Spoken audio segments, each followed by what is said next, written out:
Silakan Prof. Nicholas. Waktunya 10 menit di podium.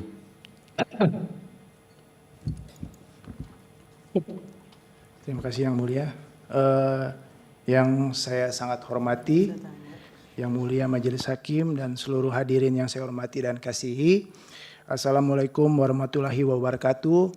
Shalom, Om Swastiastu, Namo Buddhaya, salam kebajikan, rahayu, salam sejahtera buat kita semua.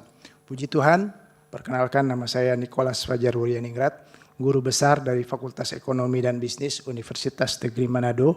Bisa diperkenankan untuk dapat menyampaikan pokok-pokok keterangan mengenai urgensi penyesuaian tunjangan jabatan fungsional. Sebelum masuk pada pembahasan keadilan kompensasi, penting dipahami dasar konseptual atau teoritisnya, mengapa persoalan ini relevan secara ilmiah. Teori knowledge-based view menegaskan bahwa pengetahuan adalah sumber daya yang paling strategis, yang paling penting, yang harus dimiliki organisasi maupun individu dalam menciptakan nilai dan keunggulan yang kompetitif. Dalam konteks perguruan tinggi, dosen berkedudukan sebagai knowledge worker utama, sekaligus knowledge integrator yang menghubungkan ilmu pengetahuan dengan kebutuhan masyarakat dan industri. Selain itu, terdapat pula konsep flexibility fungsional konsep. Dalam perspektif MSDM, konsep ini menjelaskan bahwa suatu jabatan tidak lagi dapat dipahami sebagai kumpulan tugas yang tetap dan statis, melainkan sebagai kombinasi berbagai fungsi yang harus dijalankan secara simultan, sejalan dengan tuntutan organisasi dan dinamika perubahan lingkungan. Jabatan fungsional dosen adalah contoh nyata dari flexibility functional position ini. Karena dosen wajib menjalankan 3 fungsi sekaligus, yaitu sebagai pendidik, peneliti, dan pelaksana pengabdian kepada masyarakat yang kita kenal sebagai Tridharma perguruan tinggi, dan ditambah berbagai tugas administratif lainnya. Kedua konsep tersebut bermuara pada satu gagasan penting, yaitu diperlukannya prinsip keselarasan fungsional. Seperti kita ketahui bersama, tugas dosen adalah tugas yang mulia sebagai knowledge developer, sehingga dari tuntutan pekerjaan yang semakin lama semakin kompleks, serta beban kerja yang semakin tinggi, dosen dituntut terus untuk mengembangkan kompetensi dan pengetahuannya. Sebagai contoh, beban pekerjaan Tridharma di tahun 2007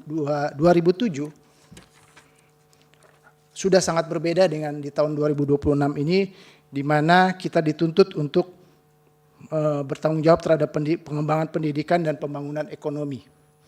Ketika kompleksitas tugas suatu jabatan meningkat, maka sistem penghargaan atau kompensasi seharusnya turut disesuaikan secara proporsional. Persoalannya, kompleksitas peran dosen yang telah meningkat pesat, namun besaran nominal tunjangan jabatan fungsional dosen yang wajib diberikan kepada dosen yang diatur oleh pemerintah pusat sesuai pasal 54 ayat 1 Undang-Undang Guru dan Dosen dan aturan turunannya melalui Peraturan Presiden nomor 65 tahun 2007 dengan besaran tunjangan fungsional dosen asisten ahli 375.000 sampai dengan guru besar 1.350.000 belum pernah disesuaikan selama hampir 2 dekade ini.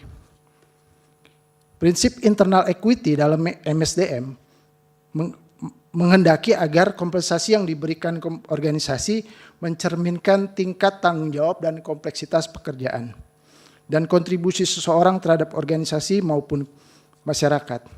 Ketika ruang lingkup tugas terus berkembang tanpa diikuti penyesuaian kompensasi, maka dikhawatirkan dapat menimbulkan kesenjangan antara nilai pekerjaan dan penghargaan finansial yang diterima. Fakta ini dapat dilihat secara objektif seperti yang tertuang di Peraturan Badan Kepegawaian Negara nomor 14 tahun 2022 yang menetapkan nilai kelas jabatan fungsional dosen berada pada rentang nilai 1.355 sampai dengan 3.455 dari jenjang asisten ahli hingga profesor. Nilai ini merupakan hasil evaluasi jabatan yang diukur secara komprehensif mencakup tingkat pengetahuan, pengawasan, kompleksitas pekerjaan, ruang lingkup, dan pengaruh hingga kondisi lingkungan kerja. Nilai evaluasi jabatan ini lebih tinggi daripada fungsional lainnya yang memiliki karakteristik pekerjaan yang setara. Dalam hal ini saya memberi contoh adalah fungsional peneliti dan widyaswara. Artinya secara formal negara sendiri telah mengakui bahwa jabatan dosen memiliki bobot kerja yang tinggi dan terus berkembang. Namun pengakuan atas beban kerja tersebut belum diikuti oleh penyesuaian nilai tunjangan yang diterima. Inilah bentuk persoalan keadilan internal, yaitu adanya kesenjangan nyata antara besaran tunjangan dan beban kerja aktual dosen dengan kebijakan kompensasi yang sudah berlaku hampir 2 dekade.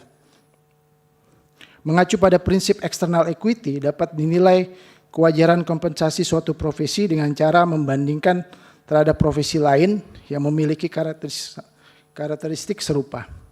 Dalam hal ini, jabatan fungsional peneliti dan widyaswara kami pilih sebagai pembanding karena keduanya memiliki irisan fungsi dengan tugas dan fungsi dosen. Menariknya, ketika nilai kelas jabatan dibandingkan, jabatan fungsional dosen secara konsisten memiliki poin yang lebih tinggi dibandingkan peneliti maupun widyaswara pada setiap jenjangnya. Namun kenyataan yang terjadi justru terbalik, di mana seluruh besaran nominal jabatan fungsional dosen dari asisten ahli sampai profesor justru lebih kecil dari peneliti dan widyaswara, ahli muda sampai dengan ahli utama. Inilah yang disebut sebagai paradoks penilaian jabatan. Dosen dinilai memiliki bobotnya kerja yang lebih tinggi atau berat, tetapi menerima kompensasi berupa tunjangan fungsional yang justru lebih rendah dari profesi pembandingnya. Selain itu, seluruh pejabat fungsional yang berstatus aparatur sipil negara, termasuk dosen ASN, pada dasarnya berhak memperoleh maslahat tambahan berupa tunjangan kinerja atau remunerasi atau insentif sesuai dengan ketentuan yang berlaku. Oleh karena itu, pemberian maslahat tambahan tersebut tidak semerta-merta menjadikan tingkat kesejahteraan dosen ASN secara otomatis lebih baik dibandingkan ASN pada jabatan fungsional lainnya. Karena manfaat yang bersifat tambahan tersebut juga diberikan kepada seluruh ASN sesuai mekanisme dan ketentuan yang berlaku. Jika ditinjau lebih dalam, ketimpangan keadilan eksternal ini berpotensi menurunkan daya tarik profesi dosen, serta bisa berpotensi mengacam pada retensi talenta akademik terbaik di perguruan tinggi yang pada akhirnya secara jangka panjang dapat melemahkan kualitas dan daya saing pendidikan tinggi di Indonesia. Berdasarkan kedua prinsip keadilan tersebut, maka penyesuaian fungsional dosen seharusnya membutuhkan parameter atau indikator yang objektif. Dalam hal ini, kami mencoba membuat 2 pendekatan. Ya, pendekatan pertama adalah perhitungan parameter atau indikator berdasarkan dampak inflasi. Kalau kita melihat inflasi dari 2008 hingga 2025, maka nilai rata-rata inflasi sebesar 4,31% per tahun dan inflasi itu bersifat majemuk, maka nilai uang tahun 2007 telah terdepresiasi sekitar 113% atau nilai pengganda kumulatifnya harusnya mencapai 2,14 kali. Jika prinsip ini diterapkan semata-mata untuk memulihkan daya beli tunjangan pada tingkat setara tahun 2007, maka tunjangan ahli seharusnya diperkirakan mencapai 797.000, lektor 1.049.000, lektor kepala 1,9 dan profesor sekitar 2,8 juta rupiah. Pendekatan kedua adalah kita melakukan kesetaraan fungsional, yaitu secara sederhana kita jumlahkan tunjangan widyaswara dan peneliti pada jenjang jabatan yang setara. Karena kedua fungsi tersebut secara bersamaan diemban juga oleh seorang dosen, dengan logika penjumlahan ini tunjangan asisten ahli diusulkan sekitar 1,6, lektor sekitar 2,8 juta rupiah, lektor kepala 4,39 juta rupiah, dan profesor sekitar di angka 7,2 juta rupiah. Dengan menggabungkan kedua pendekatan ini, maka kita mendapatkan kisaran penyesuaian antara 797.000 sampai 1,64 juta untuk jenjang asisten ahli, lektor 1,4 sampai 2,8 juta rupiah, lektor kepala 1,9 hingga 4,39 juta rupiah, dan untuk jenjang guru besar 2,8 sampai 7,2 juta rupiah. Perlu ditegaskan yang mulia bahwa kisaran ini disusun dari data publik yang kami boleh peroleh, bukan angka atau metode final yang mutlak. Penentuan nilai yang paling tepat memerlukan kajian yang lebih mendalam, perlu melibatkan berbagai metode, instrumen, pengukuran, dan perspektif keilmuan yang lebih beragam. Waktunya sudah, langsung kesimpulan. Baik, Yang Mulia, terima kasih. Oleh karena itu, penyesuaian tunjangan fungsional merupakan, menurut kami adalah langkah yang dapat dipertanggungjawabkan secara ilmiah dan empiris sebagai perwujudan nyata dari amanat Undang-Undang Nomor 14 Tahun 2025.